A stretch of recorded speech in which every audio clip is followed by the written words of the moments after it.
Alright, so I need to be going this way. Both because I do want the Valkyrie asterisk, and, I mean, I don't know. I've never been to a not co-ed school, but there's really nothing wrong with it. So I have to go here anyway. This is the Twilight Ruins. This is the Twilight Ruins. I'm slightly overleveled, and I can, let's see, I can go hunting down treasure chest 1, which is the fun part. And okay, so there is one of the treasure chests behind this door, and seeing who I have to fight at the end. So let's see, this is 2,000 pigs. Let's do this again. I really wish the door opening animations would be a little bit faster, but what can you do? Let's see. This is dungeon music. This wasn't the same dungeon music as it was in the first game, was it? I don't remember what the dungeon music in the first game actually did sound like, but it definitely wasn't this. This is new music. I'm also getting the feeling that there's going to be like a hidden chest or something somewhere around here. No, not there, if there actually is one. Well, I can worry about that later. Pantheon's Wrath. Maybe, come on, open faster. Thank God for the magic of video editing. Is there, like, something down here? One of those ground items? Yes, there is. That is a balsam. And this first floor is short, compared to most dungeons in this game, where the levels are pretty, most of the individual floors are pretty large. Does this go anywhere? I'm just going to run. Alright, so this is walled off. That looks like the way forward. I'm going to want to hit this one and open that other door, because I do see... Alright, it does have a button next to it, and it has a treasure chest, so I might as well just go and take this treasure chest real quick. I think this door is going to be... I can't see what that is. I think that's yellow. Oh wait, this is on the other side. This is going to open that door. The red one. And that should lead forward. And if I just go back real quick, I'm going to take this treasure chest, see what's inside. How much gold do I have? Because I picked up the 2,000 pigs. Did I call it 20,000 pigs earlier? I think I called it 2,000 pigs. And that's a substantial amount. That's an ether, which is also worth something. I have 5,000 pigs right now. Alright, so let me go and turn this one back. Alright, and now I can continue. Oh no, wait, I can't continue. I have to do this. Oh my god. So many doors! Why do I have to be so impatient? Anyway, any more? One more. I don't think there's any more doors yet. I see the stairs. That's something that I can't pronounce. I probably could pronounce it if I didn't hit the A button so quickly. Anyway, going down these stairs. And, let's see. Is this the same layout? Is this the same, like, arrangement of rooms as they had in the first game? Because I don't seem to remember that either. That's closed. Is there a button down here? Alright, there's a green button. Oh, there's also a yellow button. And unfortunately, I can't see which door is going to open, which two doors are linked, rather. I guess they kind of have the symbols at the top, but they're really hard to make out from far away. Alright, anyway, that's an Arctic wind.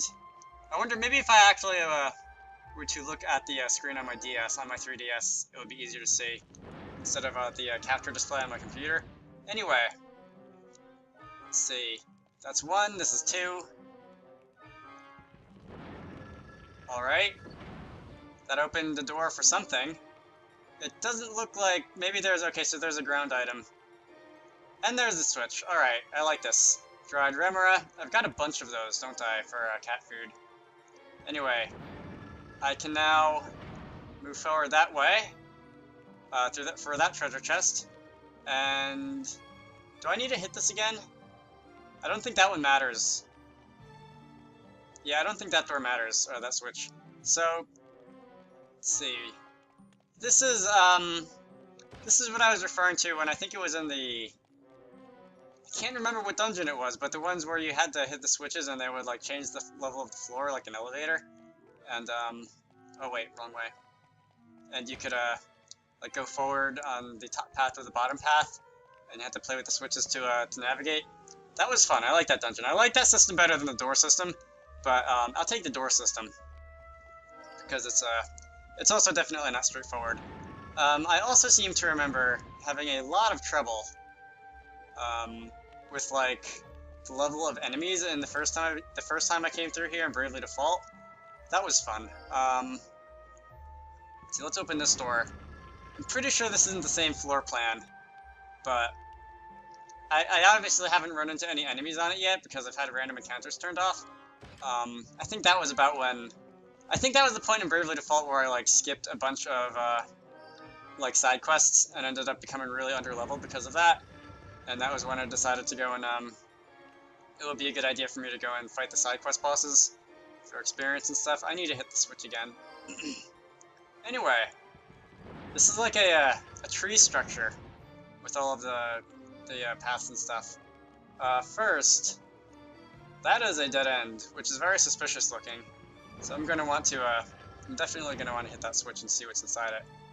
The Fog of War map thing on the bottom screen is very helpful for this also, because you can see where there are, like where there's a door, and where it's open and where it's not. Anyway, let's see, it would appear that in here, there is a hidden item of some sort. Oh hey, it's an adventure and a fox. I'll go see the 10th event in a minute.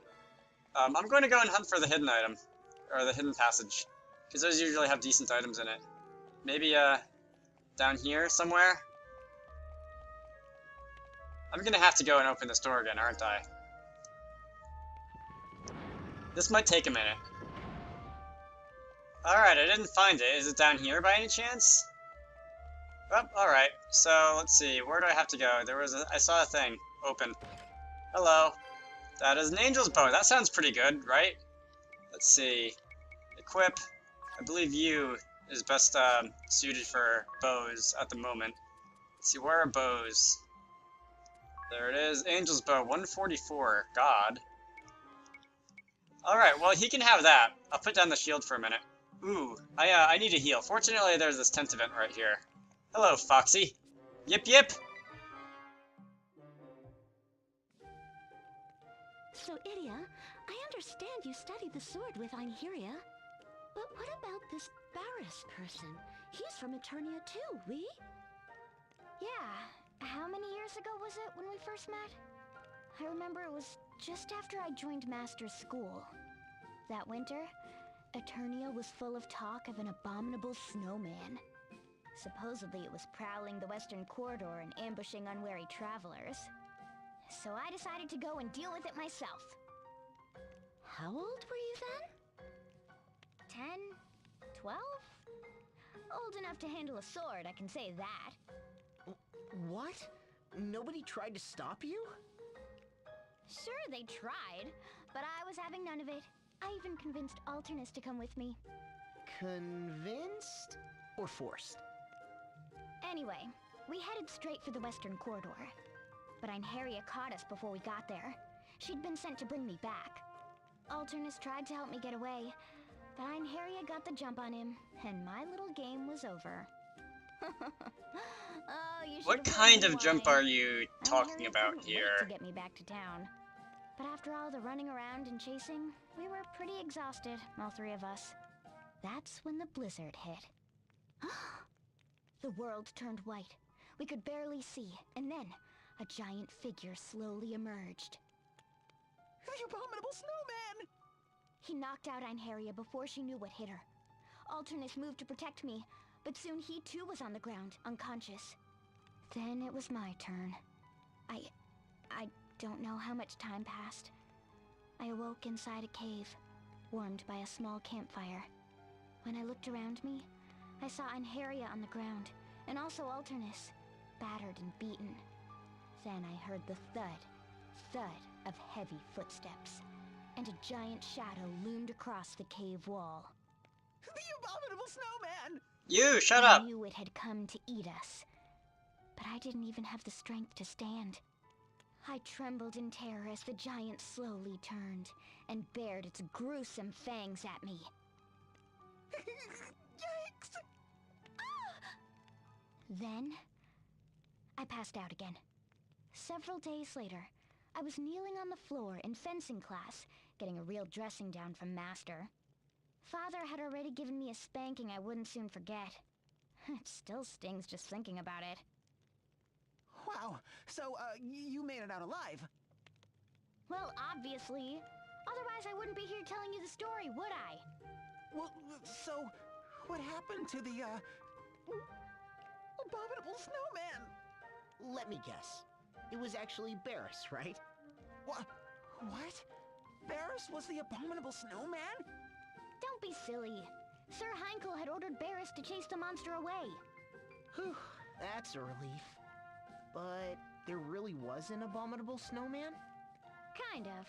As it turned out, it was just an ice golem that had escaped captivity. It had knocked us out before we could get a good look at it. But Barris showed up and drove it off before it could do any real damage. Huh. Then after, in the cave... It was Barris who carried us there, to keep us warm and treat our wounds. So the second time you passed out, that was Barris? Yeah, that really cheesed him off. I just grinned at you and you conked out like I was some hulking beast, he said. I guess it hurt his feelings or something. Maybe he's more sensitive than he looks. Every time he saw me, every time, he'd bring up how I fainted at the sight of him. Anyway, he and Alternus ended up as good friends. And Einherja joined Master's school to study the spear. I guess you could say it was the abominable snowman who brought us all together. Anyhow, those two are impossible to talk to. Stubborn as behemoths, the both of them. What was it they say? Birds of a feather? Hey, what's that supposed to mean?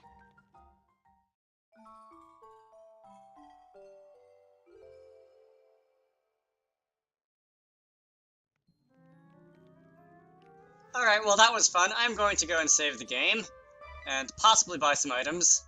Give me a moment.